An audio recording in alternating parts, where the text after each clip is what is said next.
palette for sharing with you.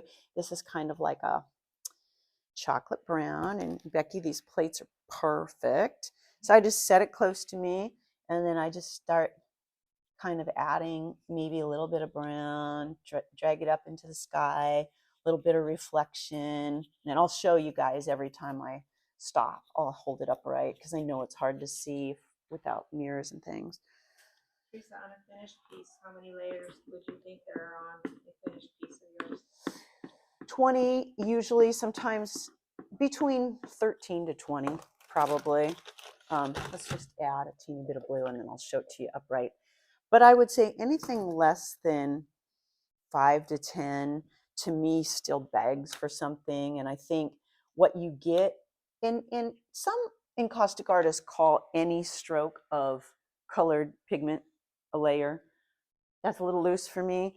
Right now, I think we're still on the 3rd layer-ish, but I personally think the more layers you add and the more scraping and melting and fusing you do, the more interesting your piece becomes. So I added just a little bit of blue that's like your sweater into it just to start bringing it alive a little bit. Again, this is decidedly loose. This is definitely my style. And I do like the gold and the gold leaf and all that, and I work with that as well. But I'm just sort of giving you all a sense of how this all goes. I use a lot of dove grays. I think for all of us, let's just add this really soft kind of petal color into it. If your brush is too loaded, sometimes you can just tap it onto your hot plate or the paper that's in front of you. And I'm just adding a little bit of this blush pink, you know, like it might be a sunset time. And you know how the sky just gets so perfect. We've had such a beautiful week here, and it's just making me think of how the sunsets have been.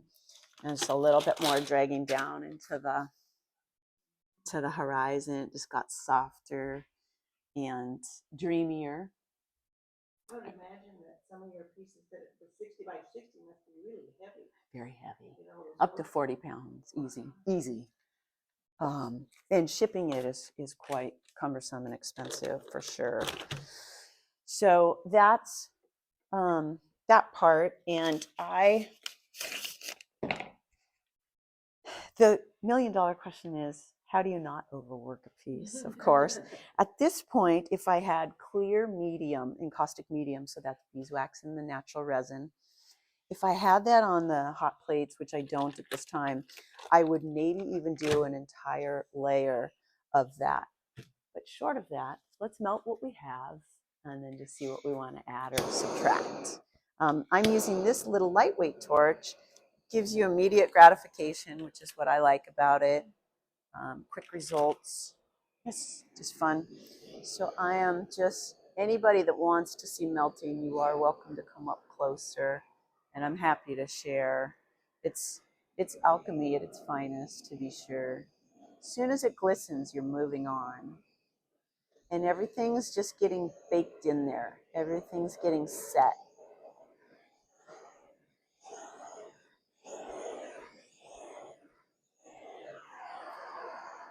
Where's Miss Becky? Would you like to try it? Are you scared? It's all right. You don't. I'm here. I have gloves. You don't have to do it, and you I'll can watch use. you. Okay, you got it. I have offered to be her Yes. slave someday. Yes, Put me to work. conversations are still at play, and I am looking for great elves at some point to help me make lots of these smalls. And it's one of those things where it actually is feasible to have wonderful people that I like to be around do all the sub layers, and then I can do some of the top layers, just because I can't always do it all. When you do a commission piece, Yes. does the individual provide you with a picture or just verbiage? It's a great question. 50-50. I would say half the time they say, oh, I love that bison you did. We want that. We want it for our home in Steamboat, Colorado. Half the time someone says, well, I'm a nature photographer and we have this Harry the heron down at our beach and I caught him in flight. we would love for you to paint him. We honor the rule of thirds, which I quickly had to look up and say, what are the rule of thirds? And all that stuff. And so I have had that before. I've had people who say, you know, my wife and I love to go to the valleys in Utah. So we have some photos from our trip. And then I take a look at a few of those. And then either I or with someone who's graphic design inclined, we sort of make about 5 or more mocks for them, mock-ups, and then they can decide, yeah, let's do that, but a little bit more blue in it, you know. And we'll take into account, I'll take into account their interiors, is, you know, what are the colors, what colors are they drawn to. Some people just really want things to be, you know, light and white. Some people like more foreboding skies. So it's really a mix, but that's a great question. And more so, I think because my body of work has breadth and is out there more widely, luckily it's been nice because people would say, I love that bear, I want a bear for a Colorado home. So I just dig up the bear and do a derivative of that. So that's been great. None of my pieces are ever the same though. I mean, there's so many layers, there's so much movement. And I find, and probably some of you might find, so much depends on your mood that afternoon. You feel whimsical, you feel impetuous, you're rushed, but you want just 10 or 15 minutes of creative time.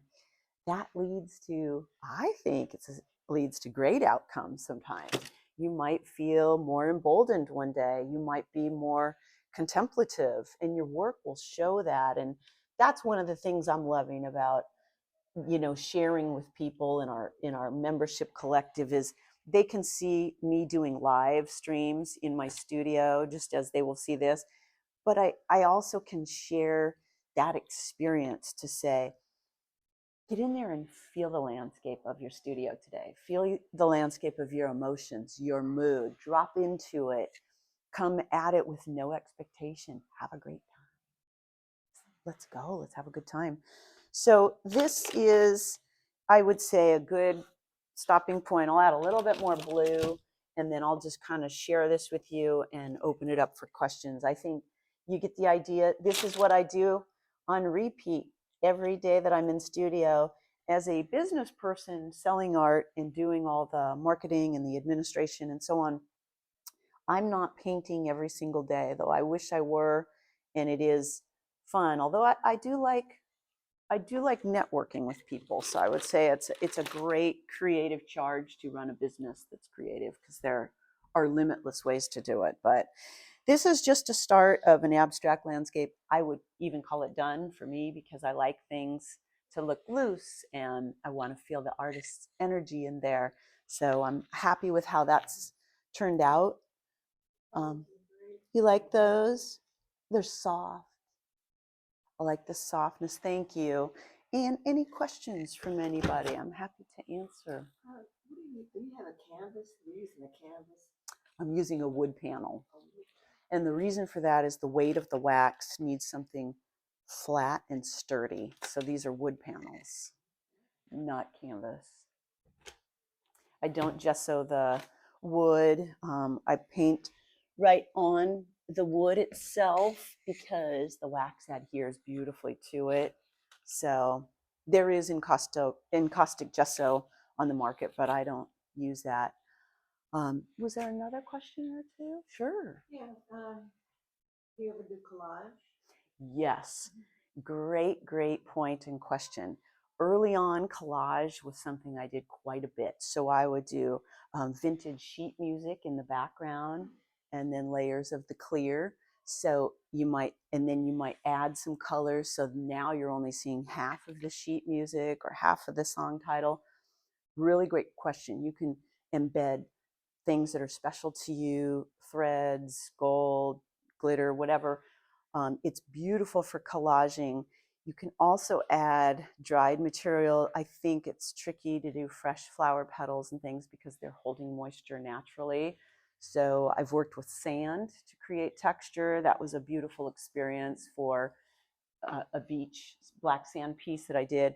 But what was key is I was sure to extract all the water out of the sand. So great questions. I love it. And how do you get sharp edges? You ever, Do I get sharp edges? How so? You mean when I'm cleaning off the edges? no, if you have a commission in it and it has a definite line or something, how do you hold that in? Because it looks like it's so flowy. Well, it is so flowy, but that's a great question. There are a lot of ways. So if you took some cardstock, I think that you could actually paint over that and then lift it, and you're going to have the most perfect line you've ever seen. So there are ways to do it. I also use cheats sometimes if I'm doing a spray paint like a gold. I'll rip a piece of cardboard so it has irregular edges, and then I'll spray loosely that way so nothing looks like a line. But the other way to get that perfect line is you take a tool like this and you carve in a canal, and then you remove that wax, you paint in an alternate color, let's say red just for fun. Then you take this and you scrape away lightly, and you take off all the part that didn't get put in the canal, and now you have a perfect line. So that's a trick you learn early on. But if you love fur, you can put fur in there. So anyway, I don't want to keep talking beyond. If there are other questions, please. Well, you mentioned that you can sometimes put just a little bit of oil paint or oil medium. Yes. Yes. And then you also blow torch that. You mix it Yes. into the wax, or how do Yeah, you actually, I'll show you a good example of that. Do I have time to show? Oh, okay. I just don't want to overextend. Here's a great example of that. Let's pretend that this oil stick is actually coming out of a tube, but either way, it's essentially the same material. They used just a little binder in here with just a little bit of encaustic. This is a beautiful, like caramel saddle fall color. I'm like, this is manna from heaven. So here's what I love about something like this. If, first of all, your oil paints can go into the cans to color, but not more than 10% of the overall, because it will take down the overall structure if you use more. It won't harden, essentially. So this is really cool. I'm just lightly using this beautiful color and just rubbing it in, and then I'll show you how we fuse that. Okay, so the caramel color's in. Put it a little bit in the horizon. I love this color. I should use it more. And it's coming out pretty light just because I've rubbed it around, but the idea is, you're right, it won't harden. So you have it light on here. You could even take a piece of paper or a paper towel and blot it a little bit so some of the oil would lift. I might even do that for fun and pretend like I follow rules, but art's not meant to have rules. That's what I tell everybody. They're always like, you can't use cold wax. And I'm like, I do it all the time. Just have to fuse it. So I'm just blotting any extra because I do think that's a good idea. My shortcut and trick on that is I use spray shellac sometimes, and then I hit it with fire and everything gets baked in. But I don't have that here. after the shellac? I fire. Yeah, and ventilate, of course, is always a good idea. So now we have that. I'm just going to hit it lightly, enough to fuse it into the layers below. And what I love, once you put a little bit of oil on there, and most people aren't using oil directly on the surface, but if you're brave enough, it also can sometimes do that webbing effect that we talked about with the shellac. It's really beautiful. So now, and if you have anything that gets too thick, just drag it out or paint over it. I've decided I'm at a place in my art practice where all mistakes stay, you know. It's part of the story, it's part of the layering, and I like that, actually. I think it makes it more interesting. Some things you got to scrape out, let's be honest. But so now we have a little bit more color in there, and that just came from your good suggestion about how to use the oil. I was careful to fuse it to the layer below it. Any other questions, please? Finish off the edges. It's a great question. This is how we do it. So the painter's tape has the drips around it. See those fun drips? Some artists leave those and don't tape, which is cool unless you're shipping it. And everything breaks and it's a mess. And then it pulls up things on the surface. So here's what we do. I'll face it towards you.